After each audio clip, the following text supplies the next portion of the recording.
Bidadi township ವಿಚಾರದಲ್ಲಿ ನಿನ್ನೆ ಎಲ್ಲ ದೊಡ್ಡ ಮಟ್ಟದಲ್ಲ ಗಲಾಟೆ ಆಗಿದೆ, ಎಲ್ಲ ಪರಕೆ ಎಲ್ಲ ಹೊರಗಿದೆ. ಅಂದರೆ ಈ ಬಿಡದಿ ಟೌನ್ಶಿಪ್ ಏನಿದೆ, ಇದರ ಪ್ರಾಥಮಿಕವಾಗಿ ಇದರ ಅವಶ್ಯಕತೆ ಕೂಡ ಇಲ್ಲ. ಯಾಕೆಂದರೆ ಇವತ್ತು ಬಿಡದಿ ಟೌನ್ಶಿಪ್ಪಲ್ಲಿ ಏನಾಗಿದೆ ಅಂದರೆ ಅದೆಲ್ಲ ಅಲ್ಲಿ ಇರ್ತಕ್ಕಂಥದ್ದು ಫಲವತ್ತಾದ ಜಮೀನು. ಈಗ ಆಲ್ರೆಡಿ ಕೃಷಿ ಮಾಡ್ತಾ ಇದ್ದಾರೆ. ಸುಮಾರು 7,000 ಎಕರೆನ ಇವರು ಸ್ವಾಧೀನ ಮಾಡಬೇಕು ಅಂತ ಏನು ಪ್ಲಾನ್ ಮಾಡಿದ್ದಾರೆ. ಅಲ್ಲಿ ಏನು ತೆಂಗಿನ ತೋಟ ಇದೆ, ಅಡಿಕೆ ತೋಟ ಇದೆ, ರೇಷ್ಮೆ ಇದೆ, ಹೈನುಗಾರಿಕೆ ಇದೆ, ಬಾಳೆ ತೋಟ ಇದೆ. ಹೀಗಾಗಿ ಹಿಂದೆ ಬಂದಂಥ ಎಲ್ಲ ಮುಖ್ಯಮಂತ್ರಿಗಳು ಈ ಪ್ರಾಜೆಕ್ಟನ್ನು ಡ್ರಾಪ್ ಮಾಡಿದ್ದಾರೆ. ಕುಮಾರಸ್ವಾಮಿಯವರು ಆದಾಗ್ಯೂ ಆಗ ರೈತರಿಂದ ವಿರೋಧ ಬಂದಂಥ ಸಂದರ್ಭದಲ್ಲಿ ಕುಮಾರಸ್ವಾಮಿಯವರು ಕೂಡ ಇದನ್ನು ಬಿಟ್ಟರು, ಈ ಯೋಜನೆಯನ್ನು. ನಂತರ ಯಡಿಯೂರಪ್ಪನವ್ರು ಬಿಟ್ಟರು, ನಂತರ ಸದಾನಂದ ಗೌಡರು, ಜಗದೀಶ್ ಶೆಟ್ಟರು ಮತ್ತು ಬಸವರಾಜ ಬೊಮ್ಮಾಯಿ ಎಲ್ಲರೂ ಬಿಟ್ಟಿದ್ದಾರೆ. ಅಂದರೆ 85% ಇವತ್ತು ಅಲ್ಲಿ ರೈತರುಗಳು ಈ ಬಿಡದಿ ಟೌನ್ಶಿಪ್ ಯೋಜನೆ ವಿರುದ್ಧ ಇದ್ದಾರೆ.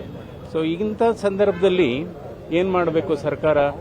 ಯಾವಾಗಲೂ ಈ ಪ್ರಜಾತಂತ್ರ ವ್ಯವಸ್ಥೆಯಲ್ಲಿ ಯಾವತ್ತೂ ಜನರ ವಿರೋಧ ಇದ್ದರೆ ಅಂಥ ಯೋಜನೆಗಳನ್ನು ಮಾಡಬಾರ್ದು.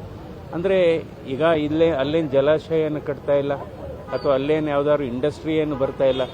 ಈಗಲೇ ನಮ್ಮ ಬೆಂಗಳೂರಿನಲ್ಲಿ ಇರತಕ್ಕಂಥ ಲೇಔಟ್ಗಳಲ್ಲಿ ಇವತ್ತು ಖಾಲಿ ಇದೆ, ನಿವೇಶನಗಳು ಖಾಲಿ ಇದೆ.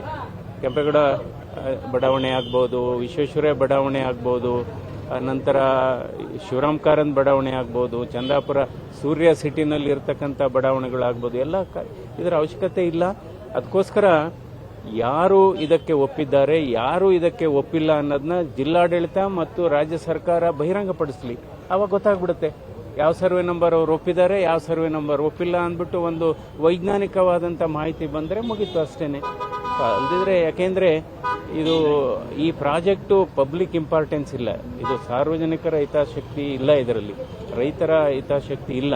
ಸೊ ಅದರಿಂದ ನಾವು ಸನ್ಮಾನ್ಯ ಮುಖ್ಯಮಂತ್ರಿಗಳನ್ನು ಮತ್ತು ರಾಜ್ಯ ಸರ್ಕಾರವನ್ನು ನಾವು ಮನವಿ ಮಾಡ್ತಾ ಇದ್ದೇವೆ, ಆಗ್ರಹ ಮಾಡ್ತಾ ಇದ್ದೇವೆ, ಈ ಯೋಜನೆಯನ್ನು ಬಿಟ್ಬಿಡಿ. ಈಗ ದೇವೇಗೌಡರು ಒಂದು ಪತ್ರ ಬರೆದಿದ್ದಾರೆ ರಾಜ್ಯ ಸರ್ಕಾರಕ್ಕೆ, ಈ ಯೋಜನೆಯನ್ನು ಕೈ ಬಿಡದೇ ಇದ್ರೆ ವಿಧಾನಸೌಧದ ಮುಂದೆ ಪ್ರತಿಭಟನೆ ಮಾಡ್ತೀವಿ ಅಂತ.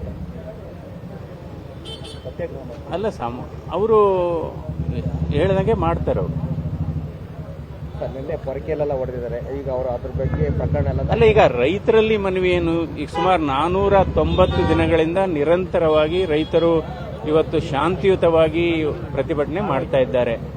ಪ್ರತಿಭಟನೆ ಯಾವಾಗಲೂ ಕೂಡ ಉಗ್ರ ರೂಪ ತಾಳಬಾರದು, ತಾಳ್ಮೆಯನ್ನ ಪ್ರದರ್ಶನ ಮಾಡಬೇಕು.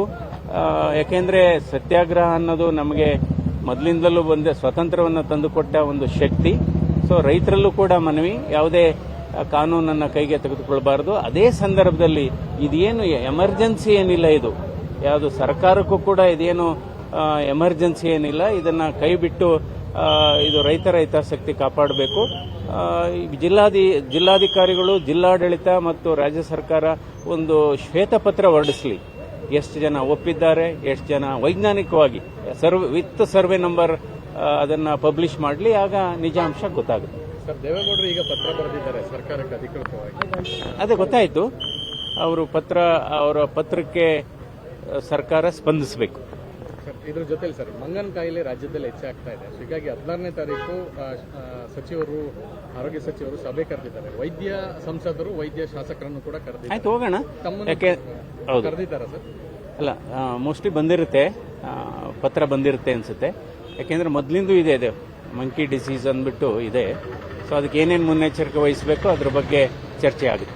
ಸರ್, ಆಂಧ್ರದಲ್ಲಿ ಕೋವಿಡ್ ಕಾಣಿಸ್ಕೊಂಡಿದೆ ಸರ್, 36 ಪ್ರಕರಣ ಕಾಣಿಸ್ಕೊಂಡಿದೆ. ಈಗ ಕೋವಿಡ್ ಎಲ್ಲ ಹಳೇದೇ ಇದು. ಯಾಕೆಂದ್ರೆ ಈಗ ಏನಾಗುತ್ತೆ, ಈಗ ಕೋವಿಡ್ ಬಂದು ಹೋಗಿದೆ, ಎಲ್ಲರಲ್ಲೂ ಕೂಡ ರೋಗ ನಿರೋಧಕ ಶಕ್ತಿ ಇರುತ್ತೆ. ಸೊ ಕೋವಿಡ್ ಇವಾಗ ಮಾಮೂಲಿ ಇನ್ಫ್ಲೂಯೆನ್ಸಾ ಅಥವಾ ವೈರಲ್ ಇನ್ಫೆಕ್ಷನ್ ಇದ್ದಾಗೆ ಅದು ಒಂದು ನಾರ್ಮಲ್ ಇನ್ಫೆಕ್ಷನ್ ಆಗುತ್ತೆ ಹೊರತು ಆ ರೀತಿ ಹಿಂದೆ 2020ರಲ್ಲಿ ಆದಂಥ ಕೋವಿಡ್ ಏನು ಮಹಾಮಾರಿ ಇದಿತ್ತಲ್ಲ, ಪಿಡಿಮಿಕ್ ಇತ್ತಲ್ಲ, ಆ ಥರ ಆಗೋದಿಲ್ಲ. Thank you sir.